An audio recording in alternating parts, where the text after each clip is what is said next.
മഞ്ഞപ്പടയുടെ സുൽത്താൻ വിരമിക്കൽ അഭ്യൂഹങ്ങളെ തള്ളിക്കൊണ്ട് MS ധോണി വീണ്ടും പടക്കളത്തിലേക്ക്.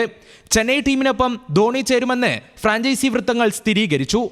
കാൽമുട്ടിനും നെടുവിനുമുള്ള പരിക്കുകൾ അലട്ടുന്നതിനാൽ വിക്കറ്റ് കീപ്പിംഗിന്റെ കഠിനമായ അധ്വാനം എല്ലാ മത്സരങ്ങളിലും ഏറ്റെടുക്കാൻ ധോണിക്ക് പ്രായോഗിക ബുദ്ധിമുട്ടുകളുണ്ടെന്നാണ് റിപ്പോർട്ടുകൾ. മത്സരങ്ങളിൽ ഇമ്പാക്ട് താരമായിരിക്കും താരം കളത്തിലിറങ്ങുക. മുഴുവൻ സമയം ടീമിനൊപ്പം ഇല്ലെങ്കിലും എതിരാളികളുടെ നെഞ്ചിടിപ്പ് കൂട്ടാൻ മത്സരത്തിൽ ധോണിയുടെ ചെറിയ സാന്നിധ്യം മതി.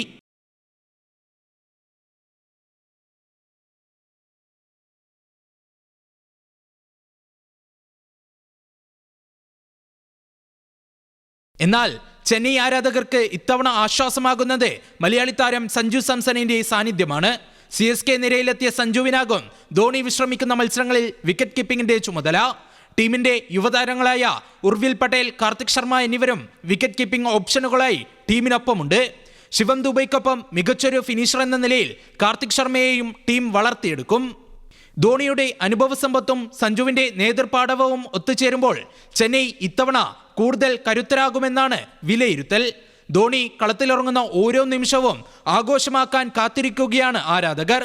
ധോണിയുടെ വിടവാങ്ങൽ സീസണാകുമോ ഇത് എന്ന ചർച്ചകൾ സജീവമാണെങ്കിലും തലയുടെ സാന്നിധ്യം ചെന്നൈ ക്യാമ്പിന് നൽകുന്ന ആത്മവിശ്വാസം ചെറുതല്ല. Sports desk, news Malayalam.